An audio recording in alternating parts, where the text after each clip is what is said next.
परमाणु हासिल करके ही दम लेगा ईरान, ट्रंप को खटक रही बीजिंग कनाडा की दोस्ती। अमेरिका ने पूर्वी प्रशांत में जहाज पर किया हमला, जनता को गुमराह कर रहे हैं मोहम्मद यूनुस। यूएस में 8,000 से ज्यादा उड़ानें रद्द, मचा हाहाकार।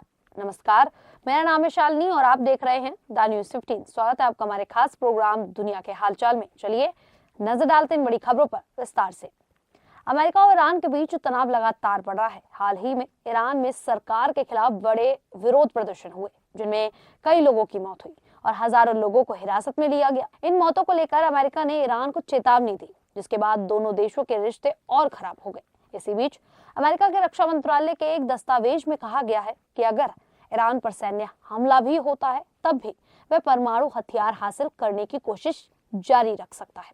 दस्तावेज के अनुसार हाल ही में अमेरिका और इजरायली कार्रवाइयों से ईरान की सैन्य ताकत को नुकसान पहुंचा है, लेकिन वह अपनी क्षमता फिर से बढ़ाने की कोशिश करेगा।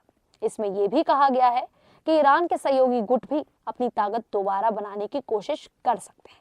दूसरी ओर ईरान का कहना है कि उसका परमाणु कार्यक्रम सिर्फ शांति के लिए है। ईरान के सर्वोच्च नेता के भारत स्थित प्रतिनिधि डॉक्टर अब्दुल मजीद हकीम इलाही ने कहा कि इस्लाम में परमाणु हथियार बनाना हराम है, इसीलिए ईरान ऐसा नहीं करेगा। उन्होंने कुछ अंतर्राष्ट्रीय संगठनों पर दोहरा मापदंड अपनाने का आरोप लगाया और कहा कि ईरान पर कड़े प्रतिबंध लगाए गए हैं, जिससे आर्थिक मुश्किलें बढ़ी हैं। हालांकि उनका दावा है कि हालात नियंत्रण में है और सोशल मीडिया पर दिखाई जा रही स्थिति पूरी तरह से सही तस्वीर नहीं दिखाती। तो वहीं कनाडा, अमेरिका और चीन के बीच इस समय रिश्तों में बड़ा बदलाव दिख रहा है। जहां कनाडा और चीन के संबंध मजबूत हो रहे हैं, तो वहीं कनाडा और अमेरिका के बीच तनाव बढ़ता जा रहा है। वजह है अमेरिका का golden dome missile defence project. इसे राष्ट्रपति डोनाल्ड ट्रंप ग्रीनलैंड में बनाना चाहते हैं। उनका कहना है कि अगर भविष्य में अमेरिका, रूस या चीन के बीच परमाणु युद्ध हुआ तो मिसाइलें आर्कटिक रास्ते से आएंगी और ग्रीनलैंड ऐसी जगह है जहां उन्हें पहले ही रोका जा सकता है। लेकिन कनाडा ने इस योजना का समर्थन नहीं किया, जिससे ट्रंप नाराज हो गए। उन्होंने चेतावनी दी कि अगर कनाडा अमेरिका की सुरक्षा व्यवस्था से दूर जाकर चीन के करीब जाता है तो उसे खतरा हो सकता है। इसी बीच कनाडा के प्रधानमंत्री मार्क कार्नी ने चीन के साथ नया व्यापार समझौता किया है। इसके तहत दोनों देशों के बीच अरबों डॉलर का व्यापार बढ़ेगा। रिपोर्ट के मुताबिक कनाडा चीनी इलेक्ट्रिक गाड़ियों पर टैक्स कम करेगा और बदले में चीन कनाडा के कृषि उत्पादों पर शुल्क घटाएगा। कार्नी का कहना है कि कनाडा अपनी अर्थव्यवस्था को मजबूत और स्वतंत्र बनाना चाहता है। दूसरी ओर ट्रंप का मानना है कि कनाडा की सुरक्षा अमेरिका की वजह से है और उसे आभारी होना चाहिए। यही मतभेद अब दोनों देशों के रिश्तों में खटास बढ़ा रहा है। तो वहीं अमेरिकी सेना ने पूर्वी प्रशांत महासागर में ड्रग तस्करी के शक में एक जहाज पर घातक हमला किया, जिसमें 2 लोगों की मौत हो गई और एक व्यक्ति बच गया।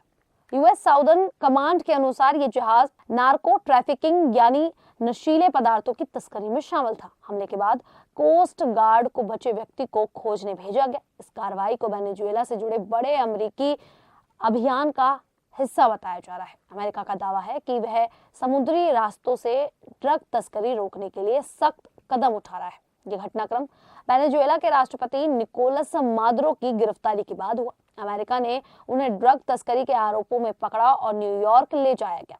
तब से अमेरिकी सेना कथित तस्करी वाले जहाजों और प्रतिबंधित तेल टैंकरों पर नजर रख रही है।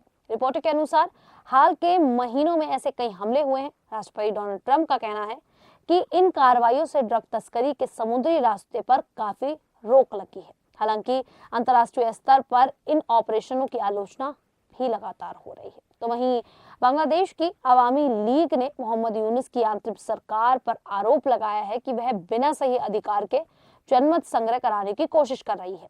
पार्टी का कहना है कि 12 फरवरी को आम चुनावों के साथ प्रस्तावित रेफरेंडम संविधान के नियमों के खिलाफ है। अवामी लीग के अनुसार सरकार जिन सुधार प्रस्तावों पर वोट कराना चाहती है, उनकी पूरी जानकारी जनता को नहीं दी गई है। ऐसे में लोगों से हाँ या ना में वोट मांगना लोकतांत्रिक नहीं, बल्कि लोगों को गुमराह करना है।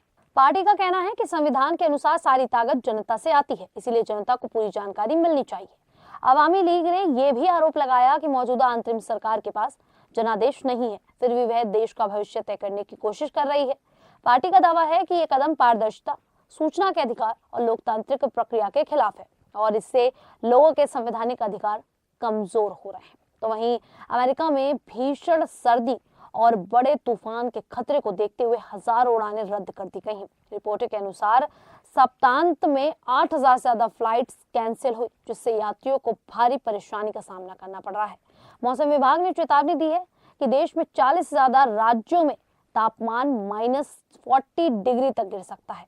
कई इलाकों में बर्फबारी, ओले और जमने वाली बारिश शुरू हो चुकी है। ये तूफान टेक्सास से लेकर न्यूयॉर्क और बोस्टन तक असर डाल सकता है, जहां 1 फुट तक बर्फ गिरने की संभावना है। कई राज्यों में इमरजेंसी घोषित की गई है और लोगों से घरों में रहने को कहा गया है। तेज ठंड और बर्फ से बिजली लाइनों के टूटने का खतरा है, जिससे लंबे समय तक बिजली गुल हो सकती है।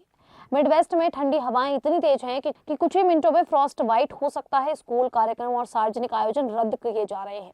FEMA और अन्य एजेंसियां राहत और बचाव की तैयारी में लगी हुई हैं ताकि प्रभावित लोगों को भोजन, कंबल और मदद मिल सके। खैर, आप सभी को ये जानकारी सुन कैसा लगा, आप हमें कमेंट करके जरूर बताएं। अभी के लिए इतना ही, फिर हाजिर होंगे ऐसे ही देश और दुनिया जुड़ी बड़ी खबरों के साथ। तब तक के लिए देखते रहिए द न्यूज़ 15।